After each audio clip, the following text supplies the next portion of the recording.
Hi everyone, welcome to IIT Ashram. मैं हूँ सौम्या और आज हम डिस्कस करने वाले हैं क्लास 5 खोज के सॉल्यूशंस। अच्छा, वैसे यहाँ हम केमिस्ट्री के सॉल्यूशंस देखेंगे जो कि आपका सेक्शन 3 में था। फिजिक्स और केमिस्ट्री के क्वेश्चन साथ में थे। Now I am very sure आप सबका खोज एग्ज़ाम काफ़ी अच्छा था।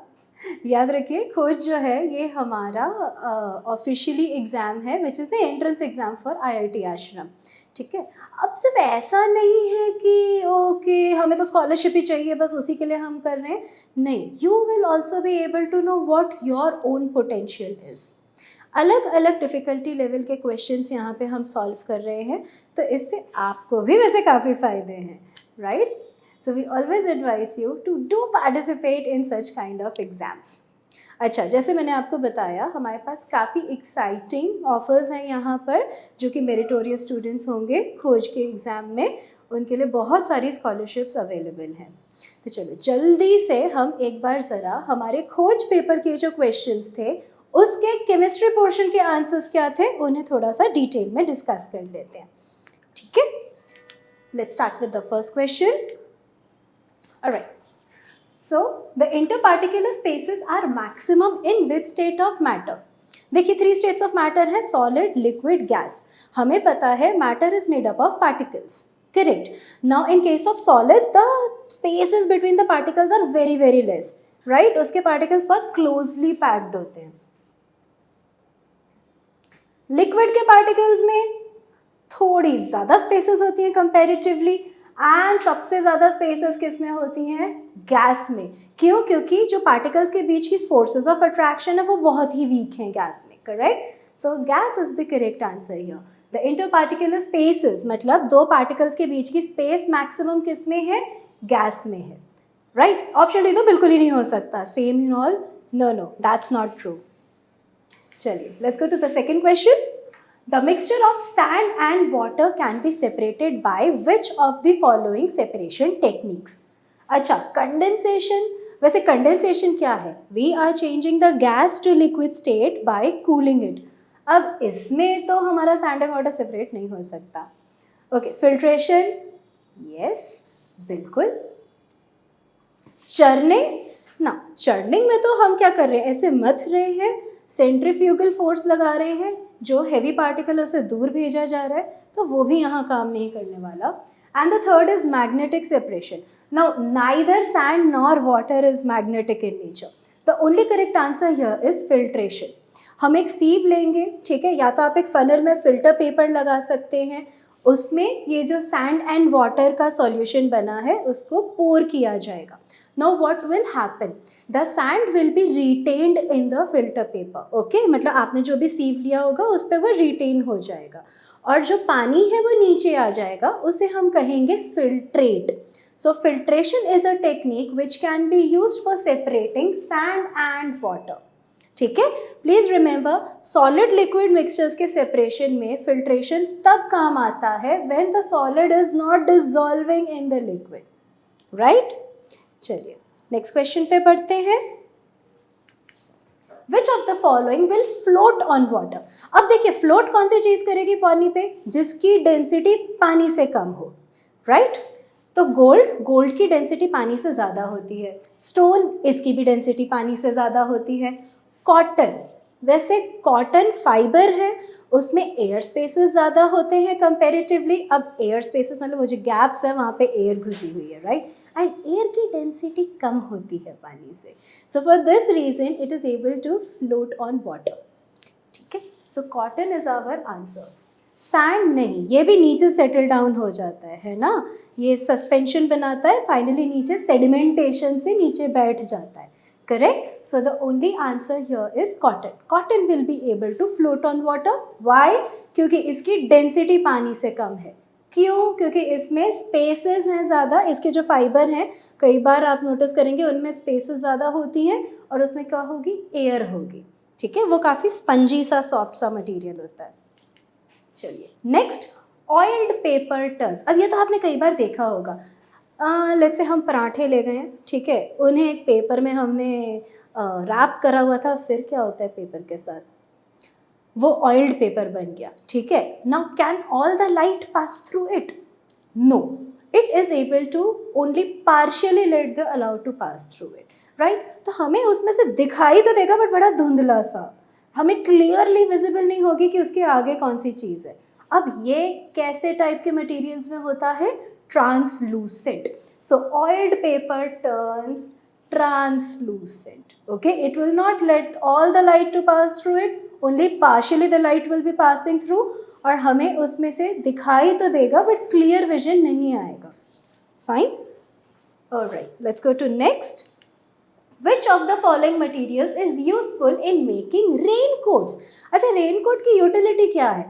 बारिश हो रही है and we do not want to get drenched, मतलब हमें कोई ऐसी चीज़ चाहिए जो कि वाटरप्रूफ हो और पानी को अंदर ना आने दे, करेक्ट। सो सिल्क नहीं, silk does have the tendency to absorb water. Cotton ये तो बड़ा ही अच्छा पानी एब्जॉर्ब कर लेता है। Plastic is the answer here. देखिए, plastic will act like a barrier, it does not absorb water. अब जब पानी को एब्जॉर्ब ही नहीं कर रहा तो क्या बाहर के पानी को वो अंदर तक आने देगा? नहीं आने देगा, वो एक बैरियर की तरह काम करेगा। पेपर, वैसे पेपर भी गीला हो जाता है, ठीक है। So out of the 4 options plastic was the correct answer, the material which is favourable for making raincoats. Alright, next question. Which of the following is present in rain water? अब देखिए, ये क्या बात हो रही है? जब बारिश हो रही है उस टाइम पे तो प्योर वाटर में कौन सी चीज़ें मिक्स हो रही हैं, राइट। अब जब वो आ रही है क्लाउड से नीचे, it is coming through various gases. मतलब इसमें क्या होना चाहिए? Dissolved gases, carbon dioxide, nitrogen के ऑक्साइड्स, ऑक्सीजन, ये सब उसमें मिक्स होती हुई आती हैं, ठीक है। डिसॉल्व सॉल्ट, सीवेज, फर्टिलाइजर, देखिए जब पानी बरस रहा है, प्रेसिपिटेशन हो रहा है, उस टाइम पे ये मिक्स नहीं हो रहे हैं।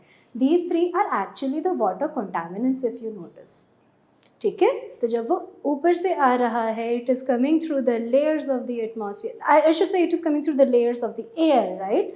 उस टाइम पे the gases are getting dissolved in the rain water. Okay, next, harms caused by floods. अगर कहीं बाढ़ आई है तो क्या इश्यूज होंगे? क्रॉप फेलियर बिल्कुल होगा। इमेजिन करिए अगर आपका खेत है, ठीक है, और वहाँ बहुत सारा पानी खड़ा हो गया तो उससे क्या होगा? The crop will start rotting, right. उसकी रूट्स गल जाएंगी, उसकी स्टेम सड़ने लगेगी, तो क्रॉप फेलियर तो होगा। सीड्स खराब हो जाएंगे, उस पर जो भी फ्रूट फ्लावर लगा होगा वो खराब हो जाएगा। नेटवर्क प्रॉब्लम ये भी होगा, क्यों? कई जगह तारें कट जाएंगी, गिर जाएंगी, ठीक है, डिसरप्शन रहेगा नेटवर्किंग में हमेशा। रोड्स भी डैमेज होती हैं। अच्छा, मतलब देखा जाए तो A, B and C all 3 are happening, that clearly goes for option D, which is all of the above, ठीक है।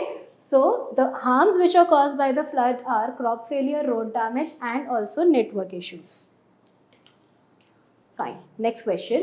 Which of the following has a fixed volume but no fixed shape? यानी यहाँ हम किसकी बात करने वाले हैं? एक लिक्विड की। फिक्स वॉल्यूम है बट शेप फिक्स नहीं है, राइट। अब देखिए, मर्करी लिक्विड स्टेट में होता है, mercury is the correct answer. Alright, hydrogen, hydrogen is a gas. Gas में क्या होता है? No fix shape, no fix volume also. Gold is a solid, iron again is a solid. So as per the question, which has fixed shape but which has fixed volume but no fixed shape, we had to go for a liquid answer. So that is option A, which is mercury. वैसे क्या आपको पता है room temperature पे सिर्फ 2 ही element होते हैं जो कि लिक्विड स्टेट में होते हैं, एक है मर्क्यूरी और दूसरा है ब्रोमीन। ओके, चलिए थोड़ा और आगे आते हैं। Question number 19, the gas present in aerated drinks. Aerated drinks मतलब जैसे सोडा, ठीक है, हमारी जो सॉफ्ट ड्रिंक्स होती हैं, वो फिजी वाली जो ड्रिंक्स होती हैं, वो फिज किससे आ रहा है? कार्बन डाइऑक्साइड से, ठीक है। Carbon dioxide is the correct answer here. होता क्या है, उसको प्रेशर से अंदर डाला जाएगा लिक्विड में, ठीक है, शरबत बेसिकली, और फिर उसको टाइटली कैप ऑफ कर दिया जाएगा। जैसे ही आप खोलेंगे वो प्रेशर से गैस बाहर आएगी और वो फाइनली फिज करेगा, करेक्ट। तो कौन सी वाली गैस वहाँ भरी गई है? कार्बन डाइऑक्साइड गैस भरी गई है। अच्छा, इसी रीजन से एरेटेड ड्रिंक्स का दूसरा नाम होता है carbonated drinks. Why? Because carbon dioxide gas is actually used for the fizz purpose. Alright, we come to the last question now. Which of the following is least present in the atmosphere? चलिए, nitrogen. अब nitrogen कितनी होती है? 78%. ठीक है. Second number पे कौन आता है? ऑक्सीजन आता है. हम अज्यूम कर रहे हैं इट इज 21, वैसे होता वो 20.9 20.8% जितना है. तीसरे नंबर पे कौन आता है? आर्गन गैस आती है. ठीक है, it is 0.9%. And finally in चारों में से सबसे कम कौन है? कार्बन डाइऑक्साइड, जो कि नंबर 4 पे आती है. This is usually 0.03 to 0.04% of the atmospheric gases. So according to the question, which of the following is least, मतलब सबसे कम कौन सी present है? Carbon dioxide. Okay? So these are all the answers with the full discussions here on this particular platform for you. I hope you were able to get most of these answers correct. हम फिर से मिलेंगे, ठीक है? And all the best for the next phases. Bye.